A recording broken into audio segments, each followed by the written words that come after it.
Molweni kuzo zonke izinkalo la okufikela khona lo mbukiso. Igama lami nguVusi Mavusana kwi-channel ehamba phambili umkhanyakude TV. Bafowethu, inkulu ke indaba namhlanje sizokhuluma nje ngomcimbi omkhulu la okuyimpucuzeko maskandi esibheke kona ngomhla ka-12 kuyo lenyanga bafowethu.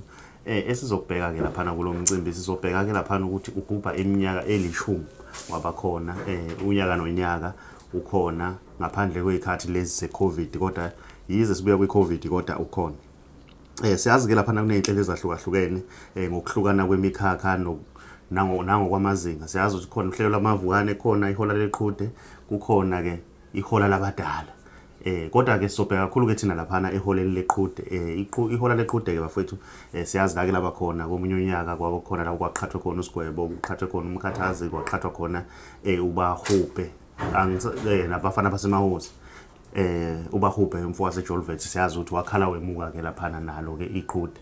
Namhlanje bafowethu siyazi ke futhi bawu4 abaculi abakhona ke laphana bafowethu abasha usaliwa bese kuba leli qembu elisha lasePhezulu. Last year usgwebo bevele khona ukuthi bevele khona usgwebo nobahubhe. Siyazi ukuthi isicoco ke sagcine ke sihambe nobahubhe. Asazi ukuthi mhlawumbe indlela yokujaja ukuthi iyona yipi eyobe isebenza. Sengazi siyafisa ke laphana bafowethu ukuthi ke sengazi ukuthi ke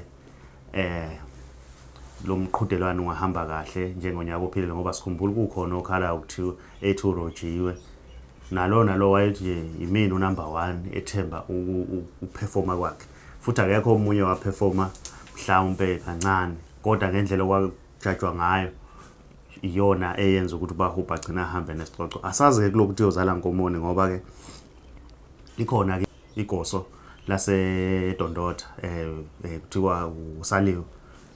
Siyazi ukuthi umfana ofike kabi ke nje endibeni kamaskandi. Angisho ukuthi ke mina ozohamba na kodwa ke ngithi ukhona njengomuntu omusha eqhudeni musha ela kwimpucuzeko musha. Asikhulumi ngokugosa kodwa nje ngala musha. Siyafisa nje ukwazi ukuthi ke bafowethu laphana ukuthi kuyokwenzakalani. Mina ngifisa ukwazi kuwe mbukeli wami ukuthi wena ngabe kuthini okwakho kuPaul ubona ukuthi ubani ohamba neqhude kulokho kwimpucuzeko. Khumbula ukuthi ke lapha kwimpucuzeko bafowethu ithikithi likhona lo 150. Nathi sobe sikhona nje laphana bafowethu ukucosha lapha nalaphana ngezikhathi zasemini. Konke okusuka kwenzeka sizobe sikhona si-channel ehamba phambili umkhanyakude. Ungakhohlwa bafowethu ngiyacela ukuzwa nje ngawe mbukeli wami lapha kwi-comment section yizuvo lwakho ukuthi wena ubona ukuthi ubani ozohamba neqhude laphana kwimpucuzeko. Si-channel siyabonga.